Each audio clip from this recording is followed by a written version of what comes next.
नमस्कार। मेरे भाई डॉक्टर सुरेश चंद्र तिवारी ने अपने विचार भेजे हैं जो इस प्रकार हैं। सनातन धर्म सर्वकालिक और सार्वभौमिक है। यह समय के साथ नहीं बदलता और संपूर्ण विश्व पर लागू होता है। आधुनिक विज्ञान के जड़ प्रकृति के नियमों की तरह सनातन धर्म चेतन जगत के स्थूल से लेकर सूक्ष्म आयामों तक लागू होने वाले सिद्धांत हैं। इन्हें न तो समाप्त किया जा सकता है और न ही बचाने की बात की जा सकती है। हम इनके अनुसार चलेंगे तो यह जीवन में सुखी होंगे और अंततः अमरत्व को प्राप्त करेंगे। इसके प्रमुख सिद्धांत विद्या अविद्या में सम्यकता, शिव संकल्प, यज्ञ और कर्मफल कहे जा सकते हैं। मेरी पुस्तक सनातन धर्म अधिष्ठाता श्री सीताराम के 3 अध्याय में सनातन धर्म की व्याख्या दी गई है। अभी जो विवाद हैं और कुतर्क दिए जा रहे हैं उनके मूल में अज्ञान है। संविधान की हिंदू कोड बिल के संबंध में व्याख्या सनातन धर्म पर भ्रांति का प्रमुख कारण है और इस तथाकथित लोकतंत्र ने भ्रांति को दुराग्रही और कलुषित बना दिया है। इस परिस्थिति में हम सामान्य जन सनातन धर्म के अनुसार किस प्रकार जीवन जी सकते हैं, इस बारे में मेरी पुस्तक के 6 अध्याय में चर्चा की गई है। इसके कुछ अंश प्रस्तुत हैं। हम दीन भक्त जन्म देने वाली माँ, धरती माता, गौ माता, गंगा माँ और तुलसी माता की सेवा, उनके प्रति श्रद्धा, उनकी पूजा से माँ सीता की शरणागति प्राप्त करेंगे, मेरा ऐसा विश्वास है। और यह वर्तमान समय, परिस्थिति, समाज के संदर्भ में सनातन धर्म संस्कृति के अनुकूल है। मेरे भाई डॉक्टर सुरेश चंद्र तिवारी की पुस्तक से इससे पहले माँ और धरती माता पर दिए गए विचार मैंने प्रस्तुत किए थे। आज आपको गौ माता पर इस पुस्तक के पृष्ठ 66 से 68 पर दिए गए विचार सुना रही हूँ। गौ माता। नमो गौभ्य श्रीमतीभ्य सौरभेभ्य एव च। नमो ब्रह्मसुताभ्यश्च पवित्राभ्यो नमो नमः। कामधेनु की संतान, ब्रह्मा जी की सुता, श्रीमती एवं पवित्र करने वाली गायों को नमस्कार है, नमन है। स्थूल देहधारी गाय आदिदैविक गो अर्थात इंद्रिय तत्व की भौतिक अभिव्यक्ति है। धार्मिक महत्व तो सबको पता है। जो विभिन्न पर्वों में गाय की पूजा, सर्वप्रथम गोग्रास निकालने की परंपरा, गौघृत का यज्ञादि में उपयोग, पूजा अर्चना में गाय के घी का दीपक जलाने की प्रथा और पंचगव्य घी, दूध, दही, मूत्र, गोबर की व्रतोपासना में अनिवार्यता से परिलक्षित होता है। मेरी माँ कार्तिक स्नान में शुक्ल पक्ष की एकादशी से पूर्णिमा तक पंचगव्य का प्रसाद लेती थी। गाय का आर्थिक पक्ष भी विद्वानों ने कुशलता से समझाया है।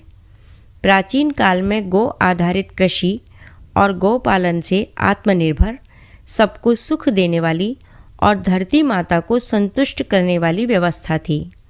गाय के दूध, दही और घी का स्वास्थ्य एवं औषधि की दृष्टि से महत्व भी सर्वविदित है। गौमूत्र और गौमय का औषधीय उपयोग आयुर्वेद में वर्णित है। इस प्रकार संकीर्ण स्वार्थपरक सोच से भी और अध्यात्म के दृष्टिकोण से गाय हमारी माँ है, पूजनीय है। गौ सेवा हम सबका धर्म है। विनय पत्रिका में तुलसीदास जी ने काशी की स्तुति काशी को कलिकाल की कामधेनु मानकर की है। गाय की सेवा से शोक, संताप, पाप और रोग का नाश हो जाता है। इस पद का विलक्षण भाव है। पंचकोसी परिक्रमा इस गाय की महिमा है। रकार और मकार, राम इसके अधिष्ठाता ब्रह्म और जीव हैं। काशीवासी जीवों के कुकर्म और सुकर्म इस गाय का चारा है, जिसे खाकर यह जीव को मुक्त कर देती है। हमें सच्चे अर्थ में गाय को माता मानना चाहिए और गो सेवा भी मातृ सेवा के भाव से हो। कल्याण के गो सेवा अंक में उपयोगी जानकारी उपलब्ध है, इसका लाभ उठा सकते हैं। यह भी सच है कि बहुत से श्रद्धालु गाय का दर्शन पाकर धन्य हो जाते हैं। सबसे बड़ी आवश्यकता आज के समय में कृत्रिम अथवा यंत्रवत गौ माता की जय बोलने की अपेक्षा मनन चिंतन करने की है। गाय पर अत्याचार क्यों हो रहे हैं? गाय की सेवा तो बहुत दूर, सामान्य देखभाल भी नहीं होती। क्यों? गोपालक देसी गाय नहीं रखना चाहते। सार्वजनिक स्थानों पर छुट्टा गाय सांड उत्पीड़न का शिकार हैं। जन्म के साथ ही बछड़ों को मार दिया जाता है। गौशालाओं में भी गौ सेवा का आडंबर है। यह सब क्यों है? पुराणों ने गोदान की महिमा पाप पुण्य से जोड़ रखी है। यह विकृत रूप में समाज में प्रचलित है, जिसमें गौ माता को असहनीय कष्ट दिया जाता है। यह कैसा पुण्य कर्म है? इन प्रश्नों पर गंभीर विचार करें। बहुत समय से हमारे देश का एक बौद्धिक वर्ग इस दुष्प्रचार में जुटा है कि प्राचीन भारत में गोमांस खाया जाता था और गाय की बलि दी जाती थी। यह पूर्णतया मिथ्या है, अज्ञान और षड्यंत्र की उपज है। इससे सावधान रहें और भ्रमित न हों। मेरे अनुभव, अध्ययन और मनन से मुझे समझ में आया है कि गौ सेवा आज के समाज में असंभव नहीं तो दुष्कर अवश्य है। स्वतंत्र देश में पश्चिम की नकल पर विकास की प्रक्रिया में तथाकथित हरित क्रांति ने ग्रामीण कृषि व्यवस्था को तहस नहस कर दिया। ट्रैक्टर, फर्टिलाइजर, पेस्टिसाइड के बहुराष्ट्रीय निगमों से संचालित कृषि संस्कृति से बदलकर व्यापारिक गतिविधि बन गई। व्यावहारिक स्तर पर बैल, गोबर की खाद और गोधन की खेती में अप्रासंगिकता, किसानों की सोच में भौतिकवादी दृष्टिकोण की प्रधानता होना इसका सबसे बड़ा दुष्परिणाम था। कुछ दशकों में ही धरती की उर्वरता में कमी और जल स्तर में चिंतनीय गिरावट भी देखने को मिली है।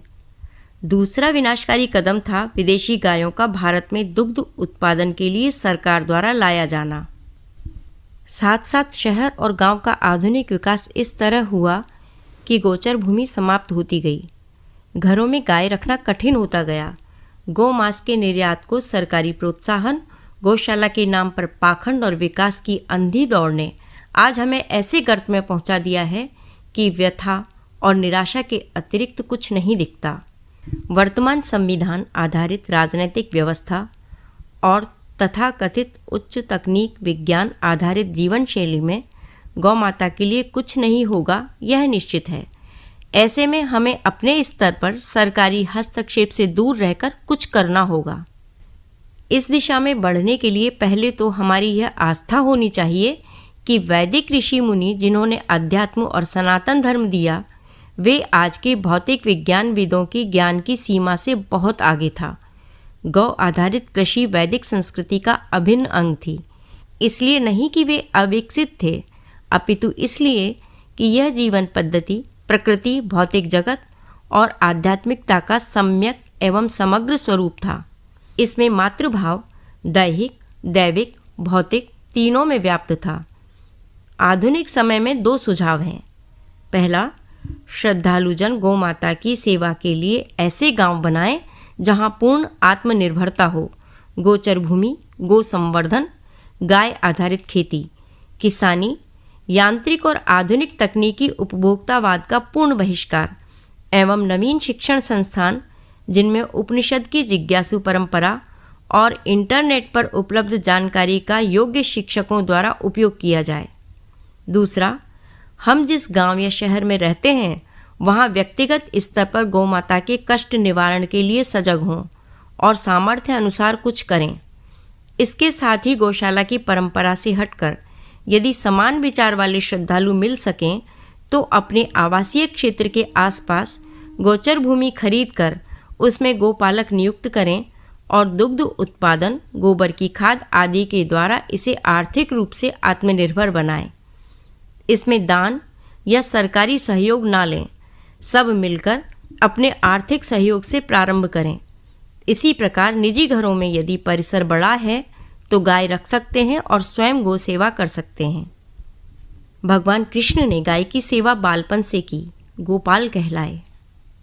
गोवर्धन धाम की परिक्रमा लाखों श्रद्धालु प्रत्येक माह लगाते हैं। भजन, कीर्तन, परिक्रमा में अवश्य विचार करें कि गौ माता को कष्ट क्या राधा कृष्ण को सुख देगा? गौसेवा कैसे हो, इसके लिए निरंतर प्रार्थना करें। कृष्ण भगवान अवश्य प्रेरणा देकर मार्ग बताएंगे। परिक्रमा पदे पदे ही होती है, वह भी धरती माता को कम से कम ताप देकर। भगवान कृष्ण ने आत्मनिर्भर सुखी गांव बनाने के लिए गौसेवा की शिक्षा दी, स्वयं अपने आचरण कर्म से। गोपाल, कान्हा, गोवर्धनधारी हमें गौसेवा की सामर्थ्य दें। जय गौ माता।